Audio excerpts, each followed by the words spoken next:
FIFA ప్రపంచ cup 2026లో కాంస్య పథకం కోసం జరిగిన మ్యాచ్ అభిమానులకు మరుపురాని అనుభూతిని మిగిల్చింది.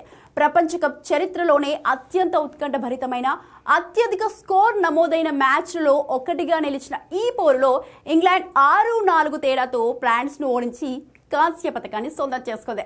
1966లో ప్రపంచ ఛాంపియన్ గా నిలిచిన తర్వాత ప్రపంచ కప్ లో ఇంగ్లాండ్ కు ఇదే అత్యుత్తమ ప్రదర్శనగా నిలిచింది.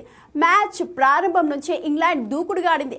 కేవలం 2.5 నిమిషాల్లోనే కెప్టెన్ డెక్లాన్ రైస్ తొలి గోల్ నమోదు చేసి జట్టుకు శుభారంభం అందించాడు. అనంతరం 18వ నిమిషంలో ఎజ్రీ కొన్సా అద్భుతమైన హెడర్తో స్కోర్ను 2-0కు చేర్చాడు. ఆ తర్వాత బుకాయో సాకా తన అద్భుతమైన ఆటతో ఫ్రాన్స్ రక్షణను ఛేదించాడు. తొలి అర్ధభాగం ముగిసేలోపు వరుసగా 2 గోల్స్ సాధించి ఇంగ్లాండ్కు 4-0 భారీ ఆధిక్యాన్ని అందించాడు. కానీ విరామం తర్వాత ఫ్రాన్స్ కొత్త ఉత్సాహంతో బరిలోకి దిగింది. స్టార్ ఫార్వర్డ్ కిలియాన్ ఎంబాపే తొలి గోల్ చేసి జట్టుకు ఆశలు కల్పించాడు. కొద్దిసేపటికి బ్రాడ్లీ బార్కోలా మరో గోల్ నమోదు చేయడంతో స్కోర్ 4-2గా మారింది.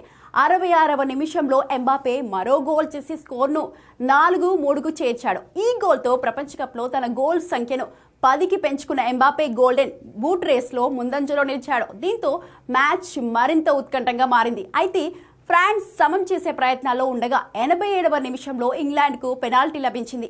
ఈ అవకాశాన్ని సాకా ఏమాత్రం వృధా చేయకుండా గోల్గా మలిచి తన అద్భుతమైన హ్యాట్రిక్ ను పూర్తి చేశాడు. దీంతో ఇంగ్లాండ్ 5-3 ఆధిక్యంలోకి వెళ్ళింది.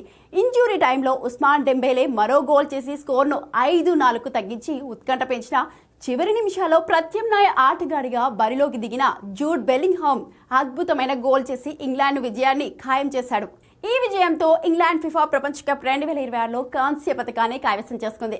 బుకాయో Saka hat trick, Declan Rice, Ezri Konsa, Jude Bellingham goals జట్టుకు చిరస్మరణీయ విజయాన్ని అందించగా ఎంబాపే అద్భుతమైన ప్రదర్శన చేసినప్పటికీ ఫ్రాన్స్ ను విజయ తీరాలకు చేర్చలేకపోయాడు.